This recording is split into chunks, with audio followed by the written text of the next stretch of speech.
Muy bienvenidas y muy bienvenidos a Vivir es Elegir, charlas sobre autoconocimiento y meditación con el profesor Edgardo Caramela para estar en la cabina de mando de nuestras vidas. Muy bienvenido, Edgardo, gracias por estar acá otra vez. ¿Cómo estás? ¿Qué tal? Buen día. Contento, siempre feliz de estas charlas. Muy Así que bien. buen día a todos. Buen día entonces. Edgardo, vamos directos al asunto. Tenemos tiempo limitado y vamos a aprovecharlo. Vamos a hablar de algo que tiene que ver con meditación y es, digamos, vamos directos. ¿Qué es un estado de conciencia? ¿Nos podrías explicar qué es un estado de conciencia? Por favor. Sí, claro.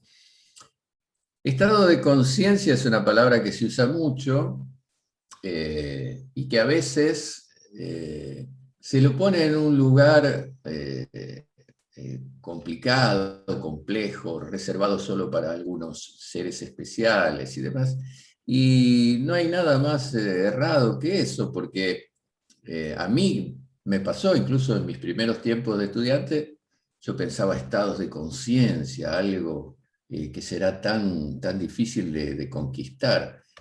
Y después empecé a analizar primero la etimología de la palabra conciencia y ahí me di cuenta que era una palabra que viene del griego que significa con conocimiento. Por lo tanto, ese mate que estás tomando, si lo haces con conocimiento de lo que estás haciendo, concentrado en lo que estás haciendo, disfrutando los sabores, la gama de sabores, sintiendo el suave ronquido que hace la bombilla cuando el mate termina y eso lo apreciás en toda su gama sonora, o sea, estás plenamente dentro de esa conexión, conociendo esa acción que estás haciendo y eso te lleva a un estado de conciencia, o sea, de pleno conocimiento. Entonces, dentro de los entrenamientos que nosotros proponemos y hacemos, hay prácticas, por ejemplo, que tienen diversas partes que son un conjunto, como digamos, haces de técnicas que utilizamos. Pongamos, llegamos al anga, como se llama parte en sánscrito, y usamos respiraciones. Bueno, ¿qué vamos a hacer? Respiraciones conscientes. Vamos a llegar a un estado de conciencia donde lo único que nos importa en ese momento es respirar. Y respirar se compone de un montón de elementos. Captar aire, asimilarlo, distribuir el aire y la vitalidad que ese aire nos proporciona, imaginar qué pasa con nuestros pulmones, cómo ese aire pasa a la sangre, cómo viaja a través del torrente sanguíneo, los canales por donde circula, en fin, toda una gama de elementos que hacen que podamos realmente sentir lo que es la respiración, ser conscientes de ella, y eso hace que se amplíen los resultados. Porque si estoy simplemente respirando porque responde al neurovegetativo, en donde no tengo que pensar para ello, si estoy inconsciente porque me dieron un golpe en la cabeza, no paro de respirar. Sigo respirando, salvo que se hayan alterado las funciones vegetativas, pero si no, ese sistema nervioso que no precisa del pensar para que eso ocurra, entonces va a ser de que mi vida continúe, el intercambio gaseoso sigue, pero yo ni soy consciente de que eso está pasando. Ahora, lo contrario es cuando estoy haciendo respiraciones conscientes y entonces, por ejemplo, un acto de mi conciencia decide que mi respiración sea más lenta o más acelerada o interrumpida o con ritmos. O sea, todo eso va a producir efectos y resultados diferentes. O sea, ahí estoy en un estado de conciencia de respiración. Eso es conciencia. Y eso es algo simple, porque a veces las cosas se colocan para darles cierto nivel o jerarquía en planos elevados, difíciles de conquistar, y no es así. Conciencia resume eso, estar plenamente conectados con algo y conocer eso de una manera, si es empíricamente, vivencialmente, mejor todavía, pero estar plenamente, voy a tener una conversación plenamente consciente con otra persona. Bueno, voy a percibir todo, voy a percibir los gestos que el otro hace, voy a percibir qué él está sintiendo, cómo enfatiza las palabras, o sea, y voy a hacer que ese estado de intercambio de opiniones y de palabras con esa persona sea profundo y sea mucho más fecundo para ambos. Estoy en un estado de conciencia, prestando atención a eso que estoy haciendo. Es eso. Y el estado de conciencia, digamos, puede ser de más conciencia, también puede ser de menos conciencia. Sí, claro, uno puede, o sea, cuando uno va, generalmente uno, y hablo del sistema de Ross, de lo que nosotros hacemos, usamos grados de complejidad o de profundidad en las técnicas que vamos aprendiendo para ir acercándonos a un estado de conciencia. Por ejemplo, nos gusta hablar de meditación, entonces hay técnicas para ir abstrayéndonos de los sentidos, que es evitar justamente las distracciones o cambiar el flujo de la información, que en lugar de estar conectados para recibir informaciones del exterior, estemos conectados para percibir informaciones del interior de nuestro cuerpo, de nuestro sistema biológico.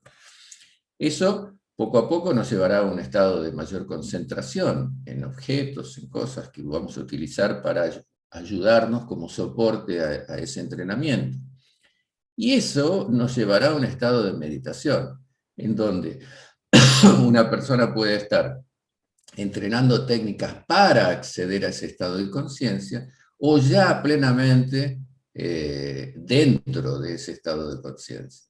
Entonces, el estado de conciencia de meditación es uno, el estado de conciencia que nos proporciona la técnica corporal es sumergido totalmente en las sensaciones físicas. El estado de conciencia de una respiración profunda y bien realizada es otro.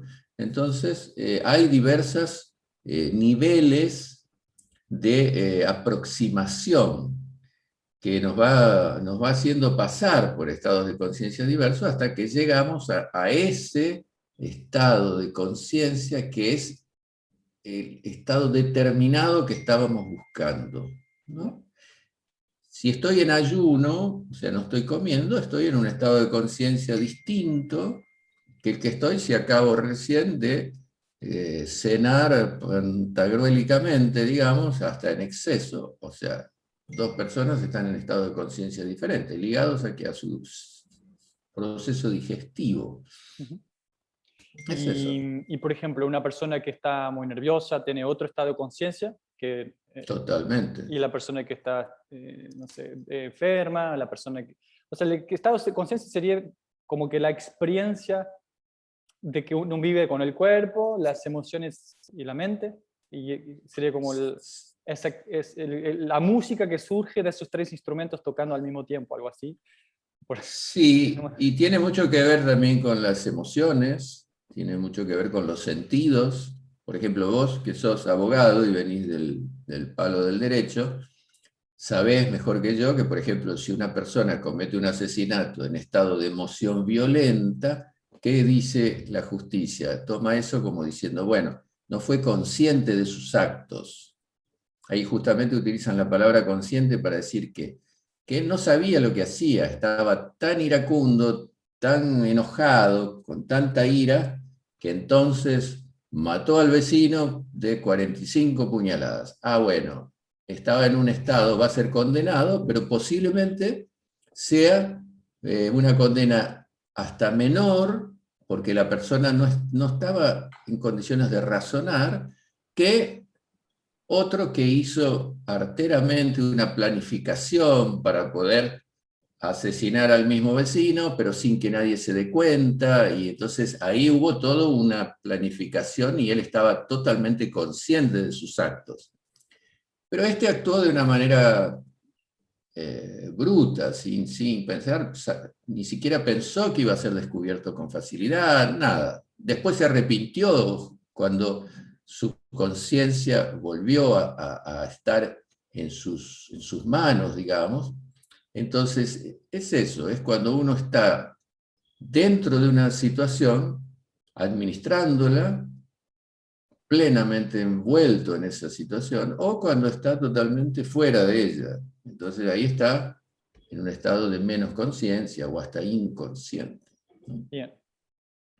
Entonces, ahora pregunta mágica del millón. Ese estado, creo que ya explicaste igual, pero vamos a ir más a fondo en eso, que podemos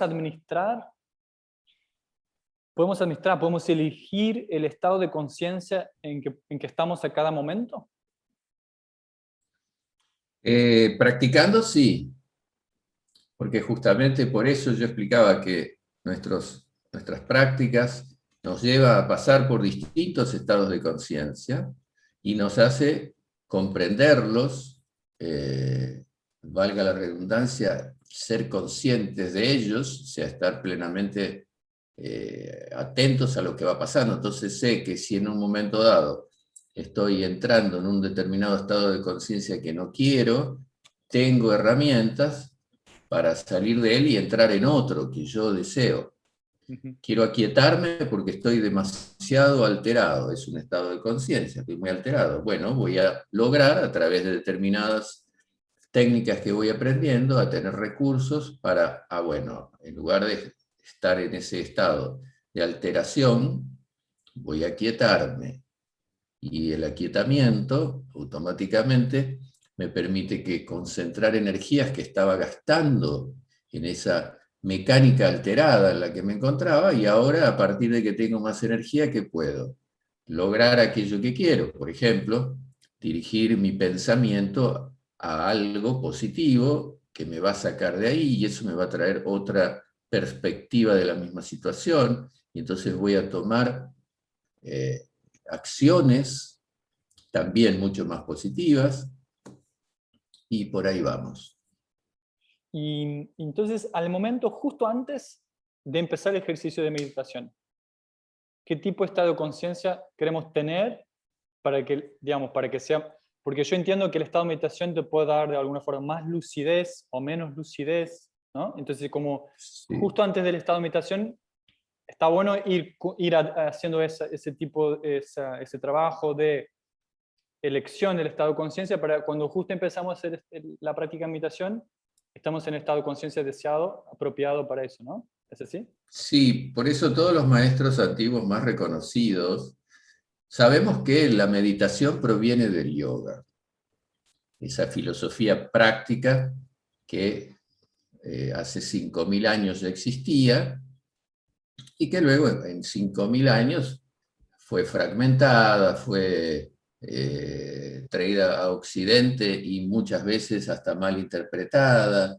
en fin, fue cristianizada en algunos casos, en fin, y de aquella filosofía práctica de hace 5.000 años llamada yoga, una de sus partes fundamentales es, que no es la meta final, sino es una de sus partes más importantes, es la meditación. Es de esa fuente que bebieron esos conocimientos el budismo, el propio Buda, o sea, el lamaísmo, las artes marciales, el shintoísmo, el taoísmo, todos usan meditaciones que partieron de esa fuente, por ser obviamente la más antigua, y después crearon sus propios sistemas, sus propias metodologías de uso, ¿no? Ahora, son cuatro, podríamos decir, cuatro, iba a decir jinetes del apocalipsis, pero no, porque en este caso son buenitos, son positivos, que nos van a llevar a la meta final para aquel que verdaderamente quiere sumergirse plenamente en este proceso de evolución. El primero es lo que en sánscrito se llama pratyahara, que es abstracción de los sentidos. Ahí es donde dejamos de estar dispersos por los sentidos externos, los sentidos físicos, y eso que decía hoy, cambiamos el flujo de información y empezamos a percibir toda la gama de sensaciones casi ignoradas que ocurren en nuestro cuerpo, en nuestra vida biológica y demás, y empezamos a prestar atención a ello. O sea, empezamos a aprender a abstraernos de los sentidos, ¿sí? Eso hace que estemos menos dispersos. Entonces, si en lugar de estar si tomamos una luz y queremos iluminar 50 cosas y después le ponemos a eso un foco para que esa luz ilumine solo una, la intensidad de esa luminosidad va a ser mucho mayor que si está dispersa en 50 objetos. Ujú. Eso nos lleva a esa abstracción sensorial voluntaria y que ya es un estado de conciencia, de concentración plena, nos lleva a eso, a una concentración que es fijarse en un punto, en un elemento, que es lo que en sánscrito se llama yeka grata, una sola cosa, un solo punto. Ese estado de potenciación de nuestra mente, porque allí toda mi energía mental está en una sola cosa, nada más que en esa cosa, porque las otras alteraciones que me provocaban los otros sentidos ya están reducidos, ¿no?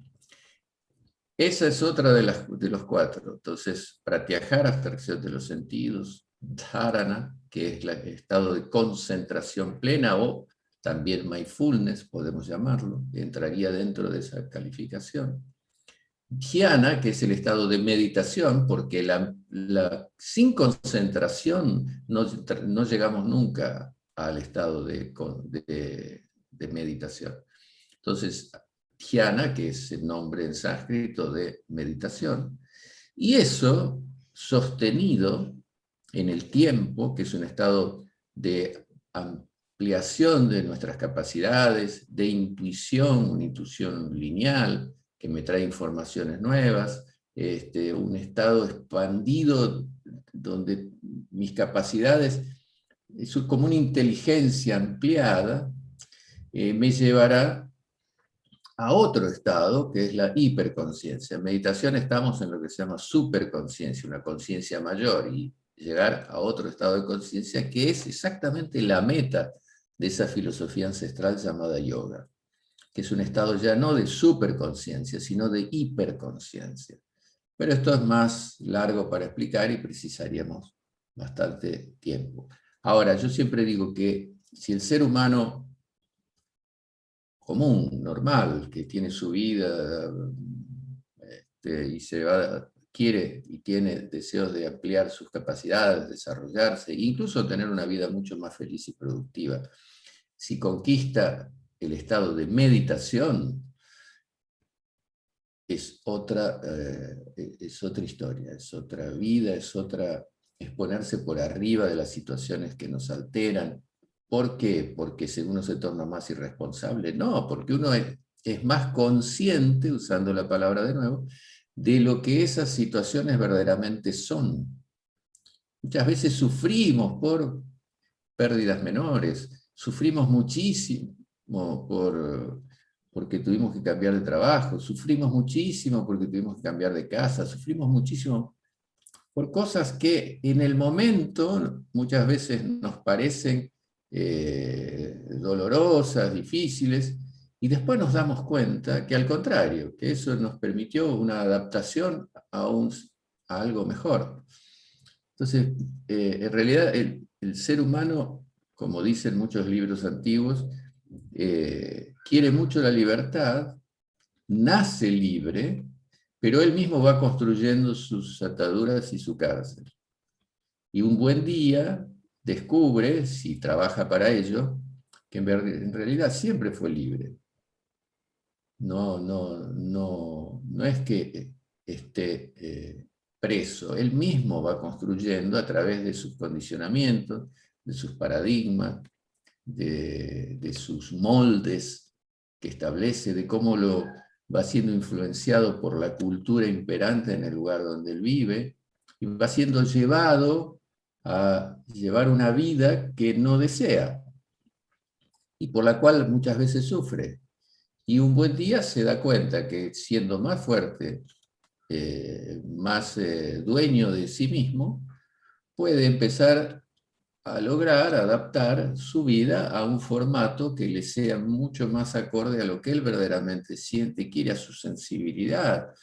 Hoy el mundo está atravesando una desestructuración muy importante para mí, difícil de atravesar, pero en la cual yo creo que la sociedad va a salir favorecida, aunque ahora todo parezca muy caótico, pero que hay un gen de libertad, de expresión y de manifestarse, ya rompiendo modelos y estructuras que nos venían oprimiendo desde hace mucho tiempo, que como estaban establecidas y aceptadas por el status quo, parece que era así, estaban naturalizadas. Y ahora nos vamos dando cuenta de que hay un montón de represiones y de cosas escondidas en enorme cantidad de seres humanos, en todos, que hoy están pudiendo ser comunicadas, están pudiendo ser expresadas, está pudiendo una persona contar que tiene una identidad de género distinta a la que él tenía que mostrar a la sociedad para no ser perseguido o tildado de diferente como una cosa excluyente. O sea, están pasando muchas cosas que esto mismo de la pandemia, que es atroz, es horrible y es muy feo. Incluso yo tuve COVID y estuve casi por ir a visitar a otros planos, nos está haciendo tomar conciencia que, por ejemplo, el planeta no va más así, no existirá más así, va a ser un caos muy tremendo si no se empiezan a modificar hábitos, alimentación, tratamiento de los suelos. Ayer fue el Día de la Tierra y deberíamos estar más que conscientes de que hay películas que nos muestran, documentales que nos están mostrando. Ayer estuve terminando de ver esta sobre el mar, esta investigación. Sí, Seaspiracy. eso, Seaspiracy. Como conspiracy, exactamente. pero con el Exacto, mar. como conspiración en el mar, sí.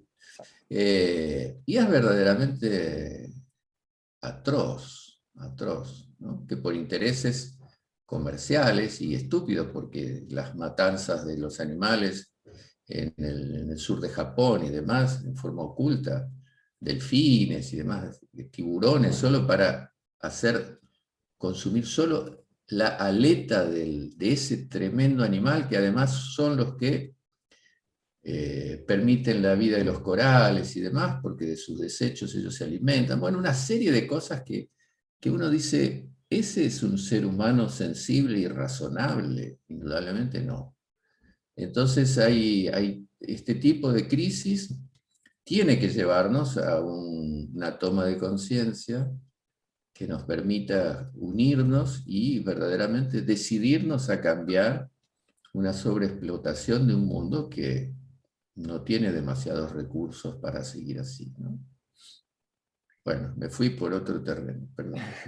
Nosotros podemos pensar que si cada uno y cada una vamos mejorando como personas, si vamos utilizando estas herramientas para ser mejores, entonces en una escala más grande, eso va a tener un impacto positivo en el mundo, ¿no? Si yo me voy poniendo... Sí, claro, yo creo que, porque a veces uno se pregunta, bueno, ¿y qué debo hacer? Entrar en política, ¿qué debo hacer para cambiar? Fundar una asociación, todas esas cosas son posibles y serían de una enorme generosidad, porque, por ejemplo, entrar en el ámbito político hay un costo muy alto, ¿no?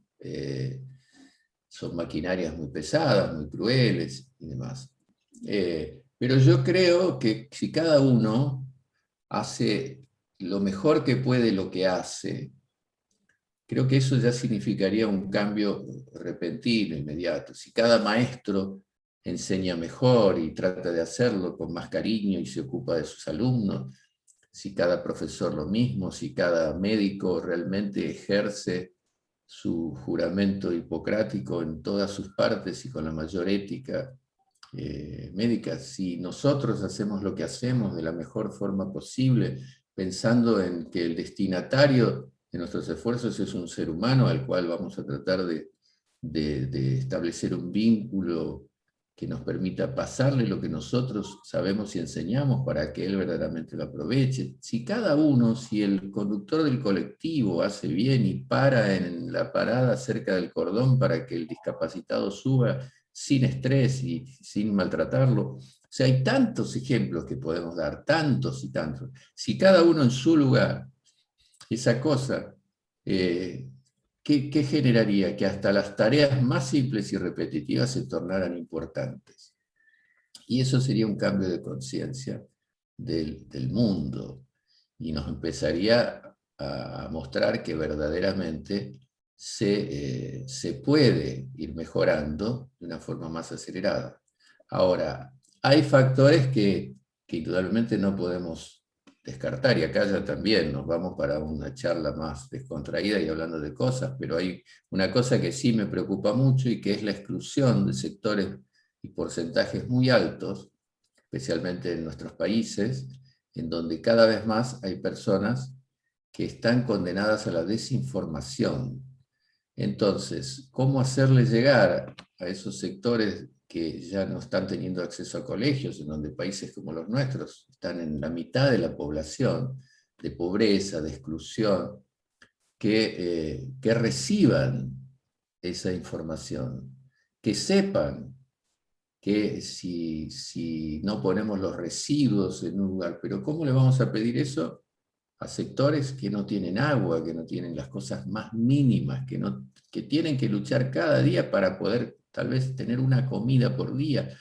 O sea, eso es lo primero que habría que modificar para que la información llegue a esas personas y le haga entender y los ilustre en cierta manera.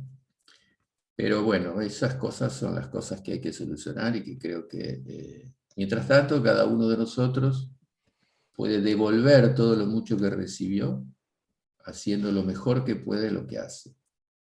Yo iba a decir, para conectarnos de vuelta al tema que nos tiene acá, que para ser así de generoso, como vos describías, ¿no? Con la persona que conduce el colectivero, la persona que está en el colectivo, para ser generoso en el sentido de es ser amable, estar presente, de estar para el otro. Para eso hay que estar en un determinado estado de conciencia, porque si estamos irritados, resentidos, llevados por la ira, bueno, por muchas cosas, entonces estamos en un estado de conciencia que no vamos a poder, justamente como vos decías, en el caso del otro que cometió un asesinato en estado de, ¿cómo era? No me Sí, acuerdo.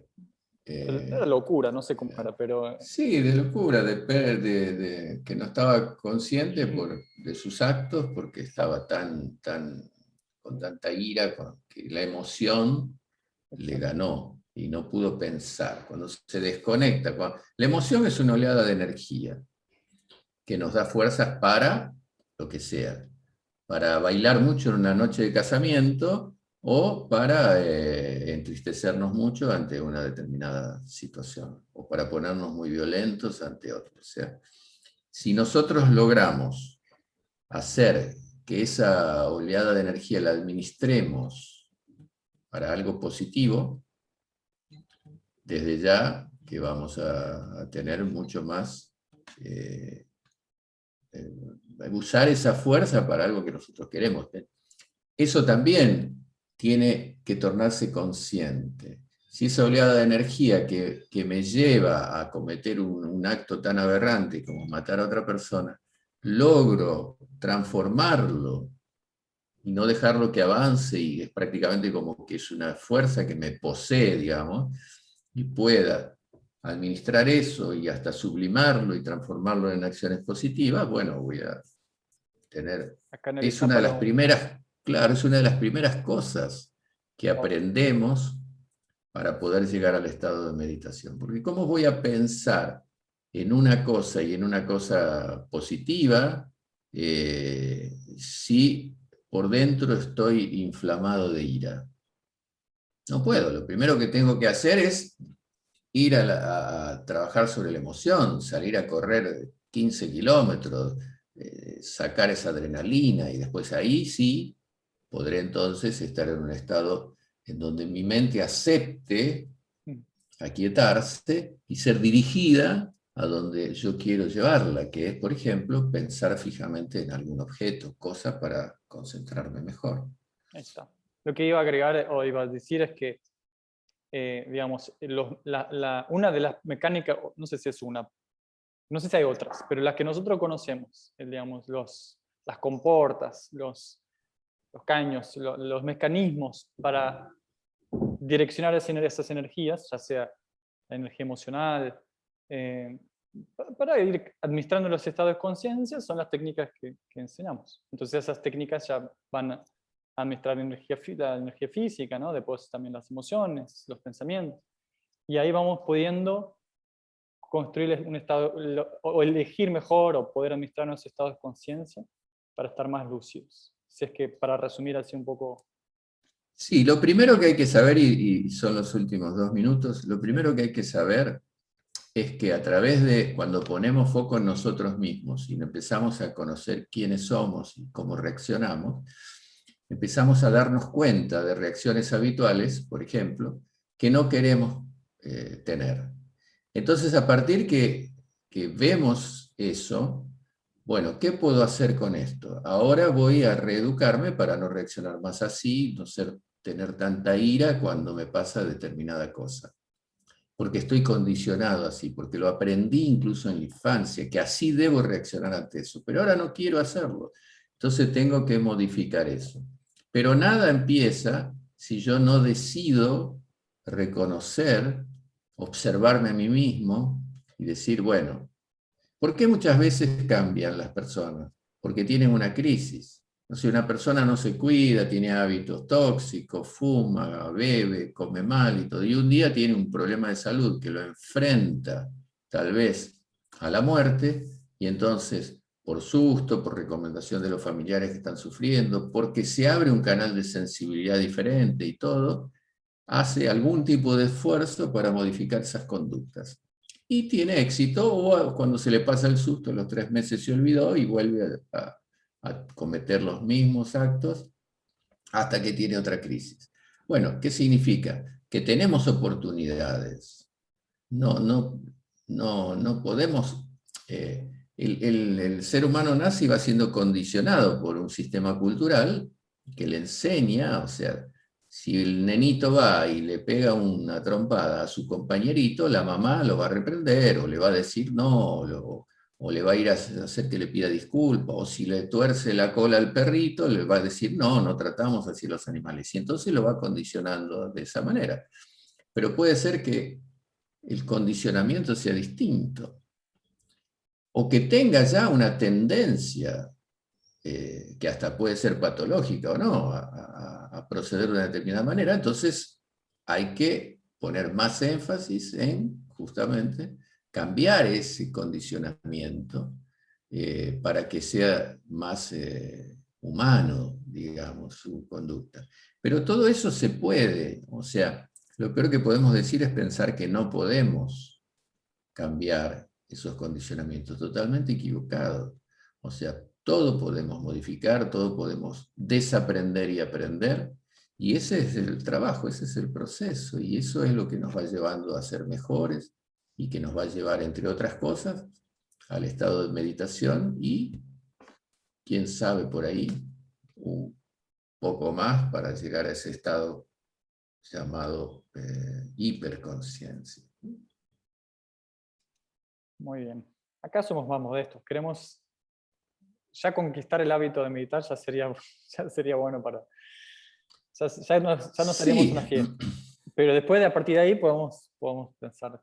yo diría, y como está la situación hoy, social y demás, que ya llegando a una concentración plena, Exacto. uf, Vamos cambia, paso a paso. Por ahora vamos a cambia conquistar el todo. hábito de meditar, concentrarnos, aprender Sí, sí, a quietarnos, a concentrar. Y después exacto. vamos a volar, vamos a hacer vuelos más altos. Bueno, muy bien. Terminamos el tiempo porque, Así Edgardo, vos es. tenés muchas cosas para hacer también. Sos una persona ocupada, así que te voy a dejar ir. Muchas gracias una vez más por estar y siguiéramos nuestras conversaciones y siempre aprendemos creo que mutuamente siempre aprendemos charlando. Sí, y este hecho de conversar con un amigo, con alguien sobre temas interesantes, hace que uno mire las cosas, las vea de nuevo, las analice de nuevo. Y cada vez que lo hacemos, aprendemos más del otro y de nosotros mismos, y eso nos va haciendo que podamos, es un proceso de aprendizaje muy, muy fecundo.